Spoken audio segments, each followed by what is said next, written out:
Hello everyone. Today I will discuss the question answers of chapters synthetic fiber and plastics. आज हम class 8 science के chapter number 3 synthetic fibre and plastics के question answer discuss करेंगे। Okay, तो video start करते हैं। Firstly I will discuss short answer type questions. Okay, question number 1 is what are man-made fibers? Give examples. What are man-made fibers? यानी man-made fibers क्या होते हैं? Give examples. तो इसका आंसर हो जाएगा fibers made by man from chemicals derived petroleum called man-made fibers. ऐसे fibres जो मैन ने बनाए हैं केमिकल्स की हेल्प से, जो पेट्रोलियम से मिले हैं, ऐसे फाइबर्स को क्या बोलते हैं? हम मैन मेड फाइबर्स बोलते हैं। For example nylon, polyester etcetera. एक बार और समझेंगे आंसर को इसके। Man made fibres are those fibres which are made by man by the help of chemicals obtained from the petroleums. Okay. Question number 2 is why do we need to blend fibers? Name one blend fiber. हमें fibres को blended करने की ज़रूरत क्यों पड़ती है? Name one blended fibre. एक blended fibre का नेम बताना है हमको। तो इसका आंसर हो जाएगा blends are created to improve the feel, performance and durability of the fabrics. जो ब्लेंडेड हम करते हैं फाइबर्स को, वो इसलिए करते हैं क्योंकि उससे हम क्या करते हैं, उसकी क्वालिटी को इम्प्रूव करते हैं, उसकी परफॉर्मेंस को इम्प्रूव करते हैं और उसकी ड्यूरेबिलिटी उससे क्या हो जाती है, बढ़ जाती है। इसीलिए क्या करते हैं, हम फाइबर्स को क्या करते हैं, ब्लेंड करते हैं। ओके, एग्जाम्पल क्या है इसका? एग्जाम्पल है पॉलीकॉट। ये पॉलीकॉट में COTT नहीं आएगा, POLYCOT आएगा, पॉलीकॉट। ओके, ये प्रिंटिंग मिस्टेक है।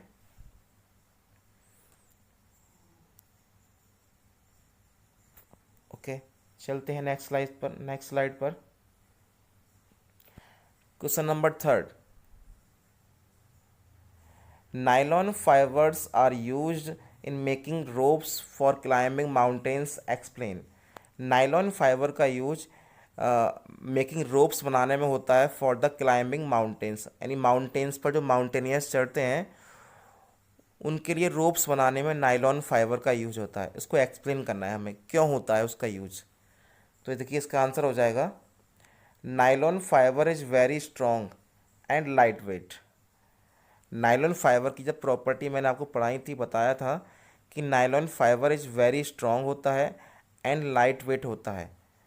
It is even stronger than a steel wire of comparable size. यानी ये इतना ज़्यादा स्ट्रॉन्ग होता है, यदि हम इसे कंपेयर करें स्टील वायर से, इक्वल लेंथ के स्टील वायर से इसे कंपेयर करें, तो वह इससे भी ज़्यादा क्या होता है, स्ट्रॉन्गर होता है। Therefore it is use in making ropes for climbing mountains. इसलिए इसका यूज जो होता है रोप्स बनाने में होता है, माउंटेन्स को क्लाइंब करने के लिए। Question number 4 is what is the speciality of the fibres use for making an umbrella. जो अम्ब्रेला बनाने में फाइबर यूज होते हैं उनकी क्या स्पेशलिटी होती है? ओके, आंसर हो जाएगा इसका एर्काइलिक फाइबर। एर्काइलिक फाइबर का यूज भी होता है अम्ब्रेला बनाने में, पॉलिस्टर्स का भी यूज होता है। ठीक है, acrylic fibres is use for making umbrellas. It contain millions of tiny holes which allow air to flow freely through it. It does not allow ultraviolet rays to pass through it. It retains its color for years even it is exposed to the sun and rain. देखिए ये properties हैं उस fibre की जिससे umbrella बनाया जाता है। तो अम्ब्रेला पॉलिस्टर से भी बनता है और एक्राइलिक से भी बनता है। ठीक है। एक्राइलिक फाइबर जो होता है या पॉलिस्टर फाइबर जो होता है, इसके अंदर बहुत छोटे छोटे होल्स होते हैं जिनमें क्या होता है, एयर जो होती है फ्रीली मूव करती है, फ्रीली उनसे क्या होती है, पास करती है। It does not allow ultraviolet rays to pass through it. जो अम्ब्रेला बनते हैं, अम्ब्रेला क्या करते हैं, हमें प्रोटेक्ट करते हैं किससे, अल्ट्रा वायलेट रेज से। तो ultra violet rays, alkalic fibre जो होता है वो अल्ट्रा वायलेट रेज को क्या करता है, हमारी बॉडी या स्किन पर आने से रोकता है। इट रिटेन्स इट्स कलर, वह अपने कलर को क्या करता है, रिटेन करता है। Even it is expose to the sun and rain, यदि हम इसको एक्सपोज करते हैं सन में या रेन में, फिर भी उसका कलर क्या रहता है, रिटेन रहता है। तो आई होप समझ में आ गया होगा सभी के आपके ये आंसर। चलते हैं नेक्स्ट क्वेश्चन पर। Next question is what are the similarities between nylon and polyester. Nylon and polyester के बीच में क्या सिमिलरिटीज होती हैं। ओके, बहुत इंपॉर्टेंट क्वेश्चन है। देखिए, फर्स्ट सिमिलरिटी क्या होती है, बोथ आर सिंथेटिक फाइबर्स। ये दोनों कैसे फाइबर्स हैं, सिंथेटिक फाइबर्स हैं। Second number is quick drawing, smooth and light weight. ये दोनों फाइबर्स होते हैं जल्दी क्या होते हैं, ड्राई हो जाते हैं, स्मूथ होते हैं और लाइट वेट होते हैं।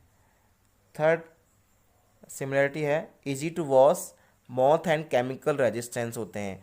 इन्हें हम इजीली वॉश कर सकते हैं और ये मॉथ एंड केमिकल से क्या होते हैं, रेजिस्टेंस होते हैं। Fourth number, both nylon and polyester are use in a wide variety of items. Nylon और पॉलिस्टर का यूज जो होता है बहुत सारे आइटम्स को बनाने में होता है। Okay, question number 5 finish. And question number 6 is why are plastic containers use to store food items. Plastic containers का यूज जो होता है फूड आइटम्स को स्टोर करने के लिए क्यों होता है, बहुत ही इंपॉर्टेंट क्वेश्चन है। आंसर है क्या है, देखिए इसका, plastics are waterproof and airtight. Plastic कैसी होती है, वाटर प्रूफ होती है और क्या होती है, एयर टाइट होती है। Therefore they are use to store several solids और liquid food items like chips, biscuits, milk, oil etcetera. Plastic की जो प्रॉपर्टी होती है, प्लास्टिक एक बहुत ज़्यादा लाइट वेट होती है और क्या होती है, वो एयर टाइट होती है। एयर टाइट और लाइट वेट होने की वजह से क्या होता है, इससे लाइट भी पास नहीं होती और एयर भी पास नहीं होती। इससे एयर पास नहीं, सॉरी एयर पास नहीं होती, लाइट तो पास हो जाएगी।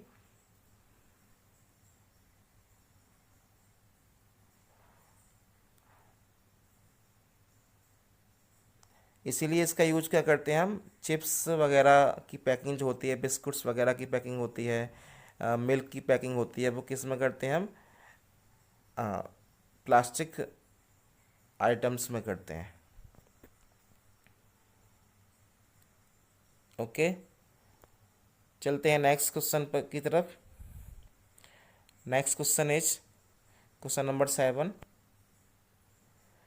What type of linking is found among the units which make up plastics। यानी प्लास्टिक की जो यूनिट्स होती हैं वो किस तरह से लिंक होती हैं। यानी प्लास्टिक जब बनती है तो मोनोमर्स यूनिट जो होती हैं उनमें किस तरह की लिंकिंग होती है। तो मैंने आपको समझाया भी था, प्लास्टिक के अंदर लिंकिंग जो होती है मोनोमर्स की, वो क्रॉस लिंकिंग होती है और क्या होती है, लीनियर लिंकिंग होती है। तो आंसर इसका यही होगा, देखिए, linear and cross linking arrangement of monomers are found among the units which make up plastics। okay, clear। okay, next question is how do plastics bags pose danger to cows feeding on them। यानी plastic bag जो होते हैं, cows जो garbage पर feed करती हैं अपने food items के लिए, फूड के लिए, उनके लिए कैसे डेंजरस होती हैं। ये मैंने आपको पढ़ाया था डिस्पोजल ऑफ प्लास्टिक में, pollution caused by the excessive use of plastic. वहाँ पर ये बात आई भी थी कि प्लास्टिक जो होती है सेवरल एनिमल्स के रेस्पायरेटरी सिस्टम को क्या करती है, चोक कर देती है, जिससे उनकी डेथ भी हो जाती है। तो इसका आंसर देखिए वही होगा, plastics bags swallowed by cows while feeding on garbage choke their respiratory system or from a lining in the stomach which led to their death। जब कोई डोमेस्टिक एनिमल जैसे लाइक काव फीड रहती है अपने फूड के लिए गार्बेज पर, तो उस गार्बेज के अंदर मान लीजिए प्लास्टिक पड़ी हुई है, यदि उस प्लास्टिक को वो खा लेती है तो क्या होता है, उस खाने से उसका रेस्पायरेटरी सिस्टम जो होता है वो चोक हो जाता है, जिससे उसकी डेथ भी हो जाती है। अंडरस्टैंड?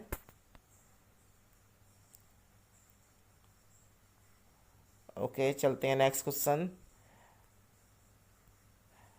नेक्स्ट क्वेश्चन जो है वो लॉन्ग आंसर टाइप क्वेश्चंस हैं, लॉन्ग आंसर टाइप क्वेश्चंस।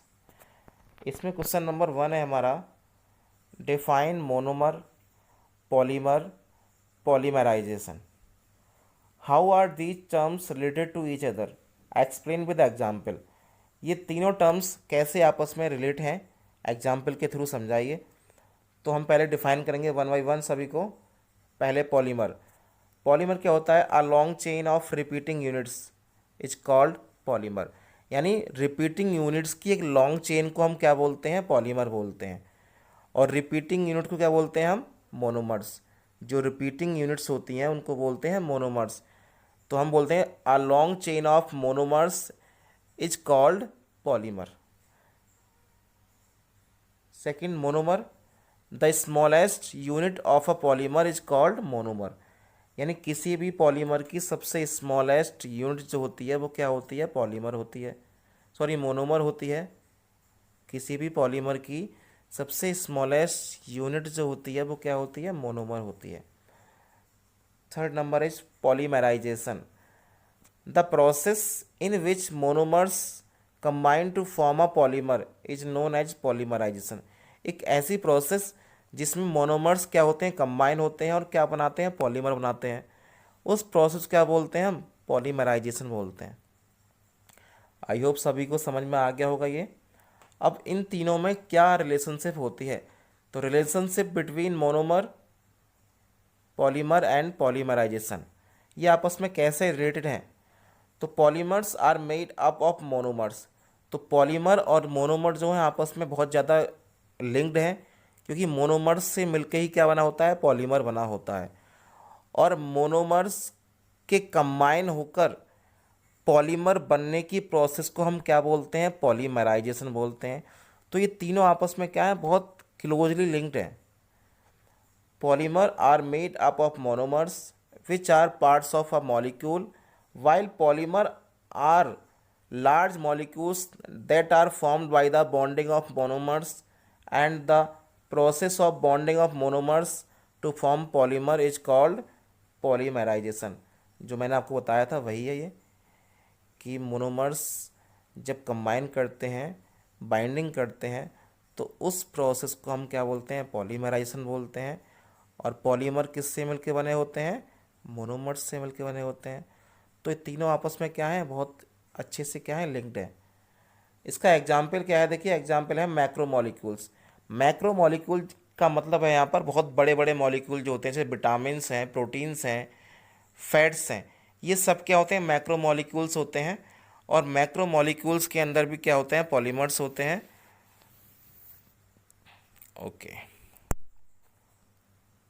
चलते हैं नेक्स्ट क्वेश्चन की ओर। Next question is, how is rayon formed. Rayon कैसे बनता है। तो रेयॉन को बनाने की प्रोसेस मैंने आपको समझाई भी थी, कैसे बनता है रेयॉन। ओके, देखते हैं इसका answer. Rayon was the first synthetic fibre to be made at the end of the 19th century. Rayon जो था पहला सिंथेटिक फाइबर था जो 19th सेंचुरी के एंड में प्रिपेयर किया गया था। ये कैसे प्रिपेयर किया गया था, देखो, rayon is prepared from cellulose obtain from wood pulp. Rayon को जो हम प्रिपेयर करते हैं वो किससे बनाते हैं? सेलुलोज से। और सेलुलोज कहाँ से मिलता है? वुड पल्प से मिलता है। Wood pulp is the first treated with sodium hydroxide. जो वुड पल्प होता है उसको हम क्या करते हैं, पहले सोडियम हाइड्रोक्साइड से उसकी रिएक्शन कराते हैं। ओके, वुड पल्प को हम क्या करते हैं, पहले सोडियम हाइड्रोक्साइड से रिएक्शन कराते हैं एंड देन कार्बन डाइसल्फाइड से उसकी रिएक्शन कराते हैं। पहले किससे कराते हैं वुड पल्प की रिएक्शन? NaOH से कराते हैं, यानी सोडियम हाइड्रोक्साइड से कराते हैं। फिर उसकी रिएक्शन कराते हैं कार्बन डाइसल्फाइड से। जब ये दोनों रिएक्शन हो जाती हैं तब क्या बनता है? To obtain a thick syrupy liquid called viscose. जब ये रिएक्शन हो जाती है तब एक सिरप जैसा लिक्विड बनता है जिसे हम बोलते हैं viscose. This viscose solution is forced through tiny holes into metal cylinder kept inside dilute sulphuric acid. अब इस लिक्विड को, सिरपी लिक्विड को हम कहाँ डालते हैं? एक मेटल सिलेंडर में डालते हैं जिसमें बहुत सारे पोर्स होते हैं। और ये मेटल सिलेंडर कहाँ होता है? डाइल्यूट सल्फ्यूरिक एसिड के अंदर ये मेटल सिलेंडर पड़ा होता है। उस मेटल सिलेंडर में हम क्या डालते हैं? ये सिरप डाल देते हैं, यानी जो लिक्विड बना था हमारा उसको हम फिल कर देते हैं, डाल देते हैं। In this way lustrous and continuous fibre of rayon is are prepared. इस तरह से हम lustrous and continuous fibre of rayon को प्रिपेयर कर लेते हैं। तो रेयॉन प्रिपेयर करने की प्रोसेस बहुत ही अच्छी है। देखो कैसे करते हैं प्रिपेयर, एक बार और समझ लीजिए। पहले क्या करते हैं हम? सेलुलोज, सेलुलोज जो कि वुड पल्प से मिलता है उसकी रिएक्शन कराते हैं हम सोडियम हाइड्रोक्साइड से। फिर उसके बाद कराते हैं कार्बन डाइसल्फाइड से।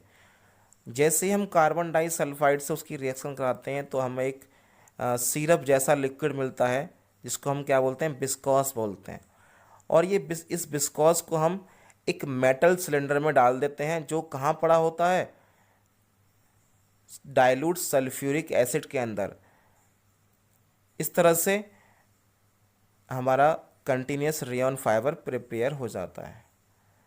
आई होप सभी को ये प्रोसेस समझ में आ गई होगी। चलते हैं नेक्स्ट क्वेश्चन की ओर। Next question is write in brief the characteristics of synthetic fibres. Synthetic fibres की हमें क्या लिखनी है? कैरेक्टरिस्टिक्स लिखनी है। बहुत सिंपल क्वेश्चन है। तो नंबर 1 देखिए क्या है। सिंथेटिक फाइबर्स आर स्ट्रॉन्ग, यहाँ पर स्ट्रॉन्ग है ये। Synthetic fibre are strong, light weight, light होते हैं, ड्यूरेबल होते हैं एंड इजी टू वॉश होते हैं। सिंथेटिक फाइबर्स कैसे होते हैं? स्ट्रॉन्ग होते हैं, लाइट होते हैं, ड्यूरेबल होते हैं एंड इजी टू वॉश होते हैं। Second number is they do not wrinkle. ये रिंकल नहीं होते, यानी रिंकल फ्री होते हैं, इन पर आयरनिंग करने की ज़रूरत नहीं पड़ती। Third is they absorb a very little amount of water so they dry very quickly. ये बहुत कम अमाउंट में क्या करते हैं?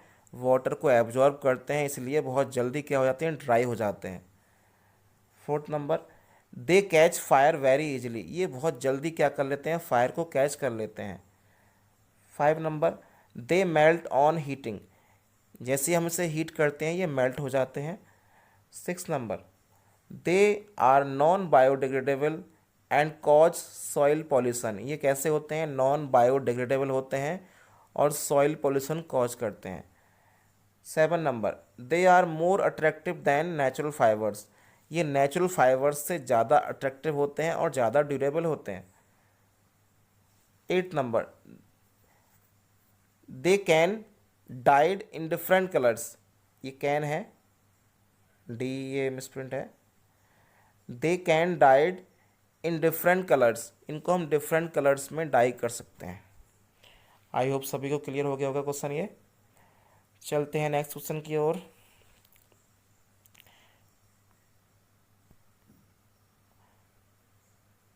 Next question is question number 4। Write short note on thermoplastic and thermosetting plastic. Thermosetting plastic और thermoplastic के पर हमें क्या लिखना है, एक शॉर्ट नोट लिखना है। तो बहुत सिंपल है, ये मैंने आपको समझा भी दिया है ऑलरेडी पहले ही। थर्मोप्लास्टिक क्या होता है, देखिए, a type of plastic which can be softened on heating and moulded into different desired shapes. एक ऐसी प्लास्टिक जो हीट करने पर क्या होती है, सॉफ्ट हो जाती है और मोल्ड हो जाती है इनटू डिफरेंट डिजायरेबल शेप्स के अंदर। इसके एग्जांपल्स हैं पीवीसी है, पॉलीथीन है, पॉलिस्टर है, एक्सेट्रा, बहुत सारे एग्जांपल्स हैं। नेक्स्ट है हमारा thermosetting plastic. Thermosetting plastic is a type of plastic which can be moulded into shapes only once. ये शेप्स में ओनली एक बार ही मोल्ड होती हैं and can not be softened on heating, और ये हीट करने पर सॉफ्ट नहीं होती हैं। इसके एग्जांपल्स क्या हैं, बेकेलाइट है, मेलेमाइन है। ओके, बेकेलाइट का यूज जो होता है स्विचेस वगैरह बनाने में होता है, प्लग्स बनाने में होता है, और मेलेमाइन का यूज जो होता है वो क्रॉकरी वगैरह बनती है इससे। चलते हैं नेक्स्ट क्वेश्चन की ओर। Question number 5। Question number 5 is what is the proper method of disposal of plastic. यानी प्लास्टिक के डिस्पोजल करने का प्रॉपर मेथड क्या होता है। देखिए क्या होगा इसका answer. Point number 1, dispose plastic in proper places and not in the sewage system on roads comma street. Plastic को हमें कहाँ डिस्पोज करना चाहिए, प्रॉपर प्लेस पर करना चाहिए जहाँ पर उसके लिए अरेंजमेंट किया गया है। ये नहीं होना चाहिए कि हम उसे रोड पर डाल दें या कहीं स्ट्रीट पर डाल दें। Okay. Second number, reducing the amount of plastic used. यानी जो प्लास्टिक हम यूज कर रहे हैं उसकी अमाउंट को हमें रिड्यूस करना चाहिए। विद रिसाइकिल पेपर बैग्स, उसकी जगह हमें क्या यूज करना चाहिए, recycle paper bags, jute bags और कॉटन बैग्स का हमें यूज करना चाहिए। थर्ड पॉइंट इज रिसाइकलिंग और रीयूजिंग प्लास्टिक्स। यानी हमें प्लास्टिक को क्या करना चाहिए, रिसाइकिल करना चाहिए और उसे बार बार रीयूज करना चाहिए। Fourth number, dispose plastic in blue bin. जो ब्लू बिन होता है, ब्लू बिन के अंदर नॉन बायोडिग्रेडेबल सब्सटेंस को डिस्पोज किया जाता है। तो हमें ब्लू बिन के अंदर ही प्लास्टिक को डिस्पोज करना चाहिए, ग्रीन बिन के अंदर हमें डिस्पोज नहीं करना चाहिए। 5 number, burning of plastic at very high temperature reduce the volume of wastage provides useful supply of heat energy. यानी जो प्लास्टिक का हम बर्न करते हैं वेरी हाई टेम्परेचर पर, ये क्या करती है, रिड्यूस कर देती है वॉल्यूम ऑफ वेस्ट की। यदि हम प्लास्टिक को एक हाई टेम्परेचर पर क्या करें, बर्न करें, तो ये जो वेस्ट मटेरियल होता है उस वेस्ट मटेरियल के वॉल्यूम को क्या करती है, रिड्यूस कर देती है। और क्या करती है, प्रोवाइड करती है यूजफुल सप्लाई ऑफ हीट। यानी हीट की यूजफुल सप्लाई हमें प्रोवाइड करती है।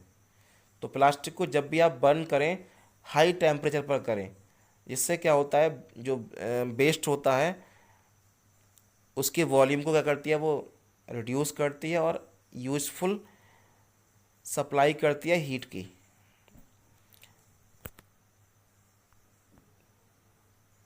चलते हैं नेक्स्ट स्लाइड की ओर। ओके, क्वेश्चन आंसर आपके फिनिश हो चुके हैं। आई होप सभी को क्वेश्चन आंसर्स अच्छे से समझ में आए होंगे। यदि आपको क्वेश्चन आंसर्स अच्छे लगे हैं, वीडियो अच्छी लगी है, तो प्लीज़ चैनल को सब्सक्राइब करें, वीडियो को लाइक करें और वीडियो को शेयर करें। Okay, thank you very much.